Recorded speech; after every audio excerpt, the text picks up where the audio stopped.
نحمده ونصلي على رسوله الكريم اما بعد۔ آج 11واں پارہ پاؤں تک پڑھا گیا۔ کل 9ویں پارے میں ایک آیت کریمہ ہے جو تفسیر میں لانا رہ گئی تھی، ایک ساتھی نے اس کی طرف یاد دہانی کرائی، اللہ انہیں جزائے خیر عطا فرمائے۔ وہ آیت یہ ہے وَإِذْ أَخَذَ رَبُّكَ مِن بَنِي آدَمَ مِن ظُهُورِهِمْ ذُرِّيَّتَهُمْ وَأَشْهَدَهُمْ عَلَىٰ أَنفُسِهِمْ أَلَسْتُ بِرَبِّكُمْ قَالُوا بَلَىٰ شَهِدْنَا۔ عالم ارواح میں اللہ رب العزت نے جب حضرت آدم علیہ السلام کو پیدا کیا تو اس وقت حضرت آدم علیہ السلام کے پشت سے، پیٹھ سے جتنے بھی قیامت تک کے آنے والے انسان ہیں، تمام انسانوں کو باریک باریک شکل میں باہر نکالتا۔ سب، ہم بھی تھے، تم سب وہاں عالم ارواح میں اللہ کے سامنے جمع ہوئے، تو سب کو اللہ نے ان کے پشت سے نکالا اور ان سے پوچھا الست بربکم، کیا میں تمہارا رب نہیں ہوں؟ جتنے بھی گئے آ کر ہیں، آنے والے ہیں، سب نے ایک زبان میں کہا کہ بلا، کیوں نہیں، آپ ہی ہمارے رب ہیں۔ اب دیکھیں یہاں پر اللہ رب العزت نے اس وقت میں سب کو نکال کر یہ وعدہ لیا اور سب سے بلوایا کہ میں تمہارا رب نہیں ہوں، سب نے کہا کہ ہاں رب ہے۔ یہ کیوں کیا؟ اللہ نے آگے اس کا جواب دیا ہے۔ اللہ نے کہا کہ کئی کل قیامت کے دن یوں نہ کہو کہ ہمیں معلوم نہیں تھا کہ ہمیں کس نے پیدا کیا ہے، ہمیں معلوم نہیں کہ کس نے پیدا کیا ہے۔ یہ حجت تام کرنے کے لیے عالم ارواح کے اندر اللہ نے ہم سے پوچھا ہے۔ دوسری بات، حضرت علی رضی اللہ عنہ کہا کرتے تھے کہ مجھے آج بھی یاد ہے کہ عالم ارواح میں میرے بازو میں کون تھا، دائیں طرف کون تھا اور بائیں طرف کون تھا، ان کی حس اتنی مضبوط تھی۔ دوسری بات، اللہ رب العزت نے جب ہم لوگوں کو دنیا میں بھیجا، اور اللہ کا ایک قانون ہے، اللہ جب بھی کسی بچے کو پیدا کر کے دنیا میں بھیجتے ہیں تو اس کو فطرت اسلام پر پیدا کرتے ہیں۔ کس پہ؟ فطرت اسلام۔ یہ آیت کی تفسیر سے یہ سمجھ میں آتا ہے۔ اللہ نے کہا میں تمہارا رب نہیں، ہم نے کہہ دیا ہے کہ اللہ تو ہمارے رب ہے، تو ہی ہمارا رب ہے۔ پھر جب پیدا ہو گئے تو اللہ نے جب پیدا کیا تو کس فطرت پر پیدا کیا؟ اسلام کی فطرت پر پیدا کیا۔ اللہ کے رسول نے فرمایا ہے کل مولود یولد علی الفطرۃ ابواہ یحودانہ او ینصرانہ او یمجسانہ، ہر بچہ اسلام فطرت پر پیدا ہوتا ہے، اس کے ماں باپ اسے یہودی بناتے ہیں یا اسے نصرانی بناتے ہیں یا مجوسی بناتے ہیں۔ اس آیت کو جو ہے سائنسدانوں نے ریسرچ کرنے کے لیے کہ ہر بچہ فطرت پر کیسے، اسلام کی فطرت پر کیسے پیدا ہوگا۔ اسلام کی زبان کیا ہے؟ اسلام کی زبان عربی ہے۔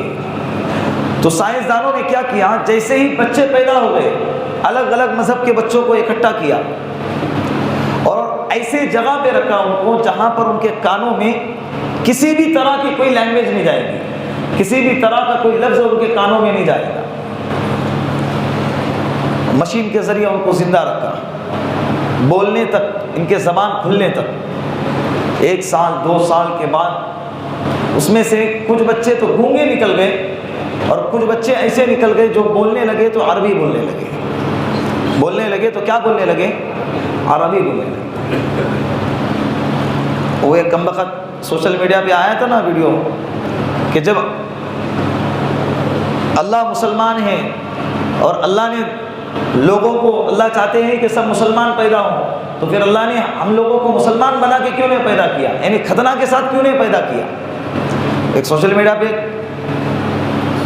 دوسرے مذہب والے نے یہ اعتراض کیا تھا کہ اللہ نے ختنہ، اللہ اگر اسلامی مذہب کو پسند کرتے تھے تو اللہ نے ختنہ کے ساتھ پھر کیوں پیدا نہیں کیا؟ اللہ پیدا ہی کرتے تو ختنہ کے ساتھ ہی پیدا کرتے۔ اللہ رب العزت کا نظام ہے. اب اللہ کو بتائیں گے کہ کیسا پیدا کرنا ہے اور کیسا نہیں. اللہ کا نظام ہے.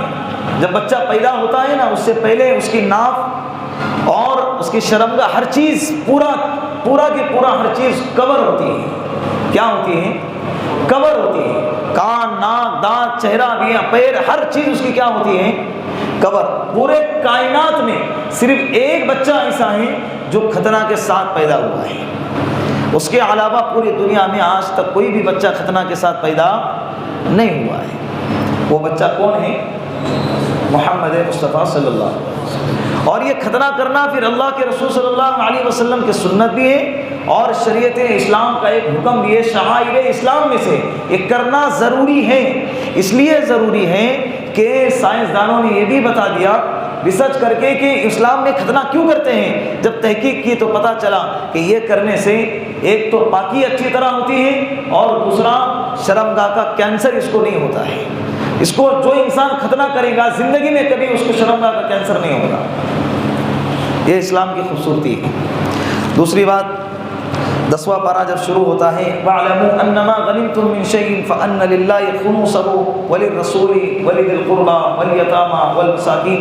اللہ نے مال غنیمت کی تقسیم بتائی ہے کہ مال غنیمت جب جنگ کرنے کے بعد جو مال حاصل ہو جائے تو اس کو مال غنیمت کہتے ہیں. تو اس مال غنیمت کے 5 حصے کیے جائیں گے. 4 حصے مجاہدین میں تقسیم کریں گے. ایک حصہ جو 5واں حصہ ہے اللہ کے لیے، اللہ کے رسول کے لیے، اللہ کے رسول کے رشتہ داروں کے لیے، مساکین کے لیے، فقراء کے لیے. یہ تقسیم 5 لوگوں کی تقسیم بیان فرمائی. آگے اسی سورہ انفال چل رہا ہے نا. 9واں پارہ ختم ہو گیا، 10واں پارہ پاؤ تک سورہ انفال ہے. میں نے بتایا کہ انفال کے اندر جنگ کا تذکرہ ہے. اس کے بعد سورہ توبہ آتی ہے، براۃ من اللہ ورسولہ، 10ویں پارے کے اندر اس میں بھی جنگ کا تذکرہ ہے. تو یہ جو انفال ہے اس کے اخیر میں اللہ نے کہا ہے یا ایھا النبی حسبک اللہ ومن اتبعک من المؤمنین. اے نبی، اللہ آپ کے لیے کافی ہے. اے نبی جی، اللہ آپ کے لیے کیا ہے؟ کافی ہیں، اور ان ایمان والوں کے لیے جو آپ کی اتباع کرے. پھر آگے اللہ نے کہا یا ایھا النبی حرض المؤمنین علی القتال. اے نبی جی، آپ ایمان والوں کو جنگ کے لیے ابھارے، انہیں کہیے کہ ڈرے نہیں. آگے ان یکم منکم 20 صابرون یغلبوا 200. تم میں سے ایک آدمی 20 آدمی پر بھاری ہوگا، ڈرو نہیں، آگے چلو. پھر کہا وَإِن يَكُن مِّنكُم مِّائَةٌ يَغْلِبُوا أَلْفًا مِّنَ الَّذِينَ، کہ تم میں سے 100 آدمی 1000 کے مقابلے میں بھاری پڑیں گے. یہ اللہ نے ابھی اس کے اندر 2 باتیں ہیں. ایک تو یہ کہ اللہ نے یہ حکم نازل فرما دیا کہ اگر تمہارے سامنے 20 ہو اور تم اکیلے ہو تو تمہیں ہتھیار ڈالنے کی ضرورت نہیں ہے. 20 سے زیادہ اگر ہیں، 25 ہیں، 30 ہیں، تو اس وقت میں تمہارا ہتھیار ڈالنا جائز بنتا ہے، اس لیے کہ اس وقت جان بچانا ہے. اور اگر تم 100 ہیں اور سامنے 1000 کا لشکر ہے، اللہ کہتے تب بھی ہتھیار ڈالنے کی ضرورت نہیں ہے. حسبون اللہ، اللہ ہے نا، آگے بڑھو، ڈر کیوں رہے ہیں، اللہ تمہارے لیے کافی ہے. اللہ ایمان والوں کے ساتھ ہے. یہ اللہ نے ترغیب عطا فرمائی ہے. اور بہت سارے لوگ جو ہیں قرآن کریم کے ان آیتوں پر اعتراض کرتے ہیں کہ دیکھو قرآن میں جنگ کی آیتیں ہیں، قرآن میں کیا ہیں؟ جنگ کی آیتیں ہیں. تو آج تک ہم نے کسی قرآن کے پڑھنے والوں کو موب لنچنگ کرتے ہوئے نہیں دیکھا ہے، نہ کبھی سنا ہے نہ کبھی دیکھا ہے. قرآن پڑھتے ہیں پھر بھی نہتے کسی انسان کو، کسی معصوم کو پکڑ کے کوٹ کے اس کو ختم نہیں کرتے ہیں. آج تک ایک واقعہ بھی ایسا پیش نہیں آیا ہے. قرآن نے جنگ کے واقعات جو بیان فرمائے، جنگ کا جو تذکرہ فرمایا ہے، تو یہ ان لوگوں کے مقابلے میں ہے جو ہمیں سکون سے جینے نہیں دیتے، جو ہمیں سکون سے ہمارے مذہب پر امن کے ساتھ رہنے نہیں دیتے. اور اگر خود کوئی ہم کو ڈسنے کے لیے آئے گا تو تم کیا کرو گے؟ ہاں ادھر آ کے ڈس، ایسا کہو گے؟ پھر اس سے بچاؤ کا طریقہ شریعت نے بتایا ہے کہ جب کوئی ڈسنے کے لیے آیا ہے تو تم اس سے بچے کیسے. اس بچنے کے طریقے کو اگر تم جنگ کا نام دیتے ہو تو جنگ کا نام صحیح. بچنے کے طریقے کو اگر تم جنگ کا نام دیتے ہو تو کیا ہے؟ جنگ کا نام صحیح. آگے پورے قرآن میں 114 صورتیں ہیں. کتنے صورتیں ہیں؟ 114. 113 صورتوں کے شروع میں آپ کو بسم اللہ الرحمن الرحیم لکھا ہوا نظر آئے گا. پڑھتے ہیں نا، قرآن پڑھتے ہیں، لیکن ایک سورت کے شروع میں بسم اللہ الرحمن الرحیم نہیں لکھا ہوا ہے۔ وہ سورت جو آج پڑھی گئی جس کو سورہ برات کہتے ہیں، اس کی کیا وجہ ہے؟ 113 صورتوں پر بسم اللہ لکھا اور اس پہ کیوں نہیں لکھا؟ اس کی وجہ کیا ہے؟ اس کی 2 وجہ ہے، آپ ذہن میں رکھیں۔ ایک وجہ تو یہ ہے کہ جو کاتب وحی تھے صحابی، قرآن اترتا تھا، اللہ کے رسول ان سے کہتے تھے کہ اس کو لکھو، لکھتے تھے چمڑوں پہ، ہڈیوں پہ۔ لکھنے کے بعد اللہ کے رسول خود بتاتے تھے کہ یہ آیت فلاں صورتوں میں داخل کرو، یہ آیت فلاں صورت میں داخل کرو، اس لیے کہ اکٹھی صورتیں نہیں نازل ہوتی تھی، جیسی جیسی ضرورت پڑتی 2 آیت کبھی اترتی، کبھی 10 آیتیں اترتی، کبھی پوری کی پوری صورت اترتی۔ ابھی جیسے سورہ بقرہ پورے 2.5 پارے کی ہے، کہ 2.5 پارہ ایک ساتھ نازل ہو گئے؟ نہیں، پورا اکٹھا 2.5 پارہ ایک ساتھ سورہ بقرہ نازل نہیں ہوا ہے۔ اس کے اندر تو کچھ آیتیں ایسی ہیں جو اسلام کے سب سے آخری زمانے کی ہیں، لیکن سب سے پہلے اس کو نقل کیا گیا۔ اللہ کے رسول نے فرمایا کہ فلاں صورتوں میں اس آیت کو ڈالو، صحابہ نے اس کو فلاں صورتوں میں داخل کیا۔ تو جب یہ سورہ برات یہ والی جب آیتیں نازل ہو گئی تو اللہ کے وہ صحابی کہتے ہیں کہ اللہ کے رسول نے فرمایا کہ یہ آیتوں کو سورہ انفال کے بعد لکھ دو۔ سورہ انفال میں لکھ دو نہیں، کیا کہا؟ سورہ انفال کے بعد ان آیتوں کو رکھ دو، بعد میں بتا دیں گے کہ اب اس کو سورہ انفال میں داخل کرنا ہے یا ایک مستقل الگ صورت بنانا ہے۔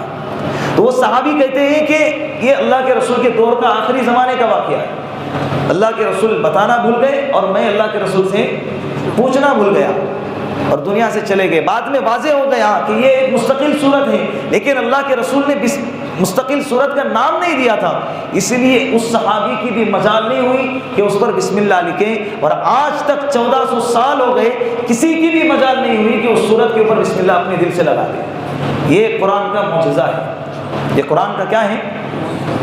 معجزہ ہے۔ بڑے بڑے آئے نا، علامہ آئے، مجدد آئے، الفسانی آئے، امام آئے، بڑے بڑے امام المحدثین آئے اپنے وقت کے، جن کو کئی لاکھ حدیثیں زبانی یاد تھی۔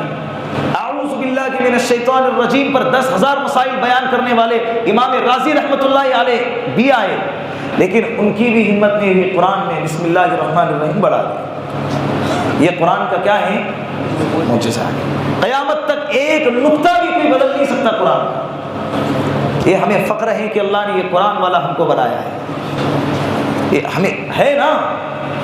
دوسری بات، اس کی دوسری وجہ، اس صورت کے اندر جو ہے جنگوں کا تذکرہ ہے، مشرکین مکہ اور کفار کے تعلق سے غیظ و غضب کی آیتیں اس میں نازل ہوئی ہے، اور بسم اللہ الرحمن الرحیم یہ رحمت والی آیت ہے۔ غضب والی آیت کے شروع میں رحمت والی آیت لکھنا مناسب نہیں لگا، اس کے لیے بسم اللہ الرحمن الرحیم اس کے شروع میں نہیں لگایا گیا۔ بات سمجھ میں آ گئی آپ لوگوں کے؟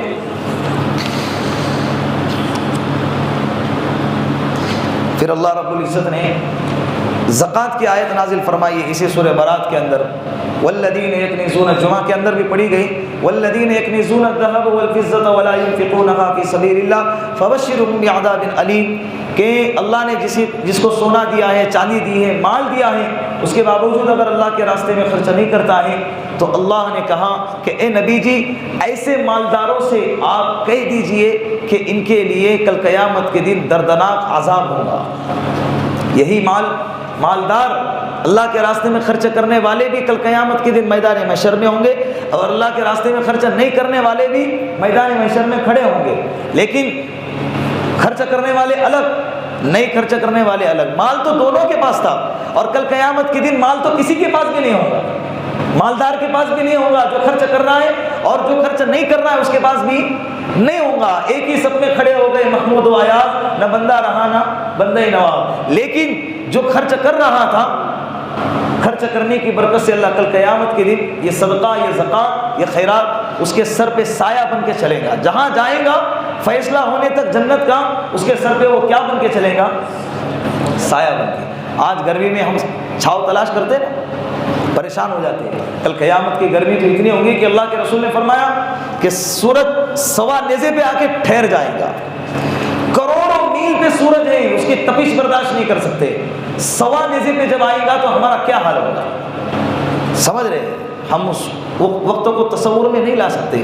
اللہ ہماری حفاظت فرمائے۔ دوسری، پھر اللہ رب العزت نے جب زکوٰۃ دینا ہے تو کس کو دیں گے؟ اس کا مصرف بیان فرمایا ہے۔ انما الصدقات للفقراء والمساکین والعاملین علیہا والمؤلفۃ قلوبہم وفی الرقاب والغارمین وفی سبیل اللہ وابن السبیل، فقیر ہیں، مسکین ہیں، زکوٰۃ جمع کرنے والے ہیں، اور غیر لوگ اگر ایسا لگتا ہے کہ بھئی بندہ مسلمان نہیں ہے لیکن اگر اس کو زکوٰۃ دوں گا ہو سکتا ہے مسلمان بن جائے، اس کا دل مائل کرنے کے لیے ابتدائی اسلام میں جب یہ زکوٰۃ کی آیت نازل ہو گئی تھی اس وقت یہ والا حکم تھا کہ غیر مسلم کو زکوٰۃ دینا جائز ہے، ایسے غیر مسلم کو کہ جس کا اسلام میں آنے کا امکان ہو۔ حضرت عمر نے اس کو ختم کر دیا۔ حضرت عمر رضی اللہ عنہ کا جب دور آیا تو انہوں نے اس حکم کو کیا کر دیا؟ ختم کر دیا، اس لیے کہ اسلام غالب ہو گیا۔ جس وقت یہ آیت نازل ہوئی اس وقت اسلام مغلوب تھا، لوگوں کو آنے کی، ہم لوگوں کو ضرورت تھی کہ آئیں، جمع ہو جائے، ہماری میجورٹی بنے۔ پھر جب اسلام غالب آ گیا حضرت عمر نے کہا کہ آؤ، ٹھیک ہے، نہیں آؤ جاؤ۔ اب پھر اللہ کے کرم سے اسلام ایسے پھیلا کہ 22 لاکھ مربع میل تک۔ بعض علماء نے تو لکھا ہے کہ اگر حضرت عمر رضی اللہ عنہ اور 10 سال جیتے پورے دنیا کے اندر اسلام کے پرچم کو بلند کرتے۔ لیکن وَلِكُلِّ أُمَّةٍ أَجَلٌ فَإِذَا جَاءَ أَجْلُهُمْ لَا يَسْتَأْخِرُونَ سَاعَةً وَلَا يَسْتَقْدِمُونَ۔ قرآن میں ہے نا کہ ہر انسان کے لیے موت ہے، ہر انسان کے لیے موت ہے، اور جب وہ ہے لا يستقدمون، نہ آگے 1 سیکنڈ جائیں گی نہ 1 لمحہ پیچھے آئیں گی، اس کا ایک وقت متعین ہے، جب آئیں گے تو آئیں گے۔ بات سمجھ رہے؟ پھر آخر میں 11ویں پارے کے اندر اللہ رب العزت نے کہا ان اللہ اشترى من المؤمنین انفسهم واموالهم بان لهم الجنہ، اے ایمان والو، اللہ نے تمہارے مال کو، تمہارے جان کو جنت کے بدلے خرید لیا ہے۔ ہم بک چکے ہیں، ہمارا خریدار اللہ ہے۔ قسمت والے ہیں کہ ہم کو خریدا ہے۔ یوسف علیہ السلام کو بازار میں جب بیچا جا رہا تھا تو ان کے خریدار بہت آئے۔ حضرت یوسف علیہ السلام کو جس نے خریدا وہ کون تھا؟ مصر کا بادشاہ۔ تو اس وقت لوگ کہتے تھے کہ ایسے غلام کے لیے یہی آقا مناسب ہے۔ تو یہ اللہ کا احسان ہے کہ اللہ نے ہم کو خریدا ہے۔ یہ ہماری زندگی ہماری نہیں ہے، یہ اللہ کی امانت ہے، اس کو اللہ کی مرضی کے مطابق گزارنا ہے۔ بات ختم ہو گئی۔ کل سے سورہ یوسف شروع ہونے والا ہے، ایک دن میں ختم بھی ہو جائے گا، لیکن اس کی تفسیر بہت لمبی جاتی ہے، ہر سال کا مسئلہ ہے، پارے آگے چلتے ہیں اور تفسیر پیچھے چلتی ہے، اس لیے کہ سورہ یوسف یہ ایک ایسی واحد صورت ہے کہ اللہ رب العزت نے حضرت یوسف علیہ السلام کے واقعے کو مکمل طور پر، تفصیلی طور پر اکٹھا قرآن میں بیان فرمایا ہے۔ اور اللہ نے کہا بھی احسن القصص، قصوں میں سب سے بہترین، قصوں میں سب سے خوبصورت قصہ حضرت یوسف علیہ السلام کا قصہ ہے۔ اللہ کہہ رہے تو ہوگا یہ خوبصورت اور ہے بھی خوبصورت، کتنے اس کے اندر حکمتیں ہیں، دانائی کی باتیں ہیں، ہمارے لیے رہنمائی کی چیزیں ہیں، لیکن مختصر انداز میں اس کو بیان کر کے آگے چلیں گے۔ 5-6 دن تک آگے چلے جاتے ہیں اور سورہ یوسف کا واقعہ باقی ہی رہ جاتا ہے۔ اللہ رب العزت ان تمام باتوں پر ہم سب کو عمل کرنے کی توفیق عطا فرمائے۔ وآخر دعوانا ان الحمد للہ رب العالمین۔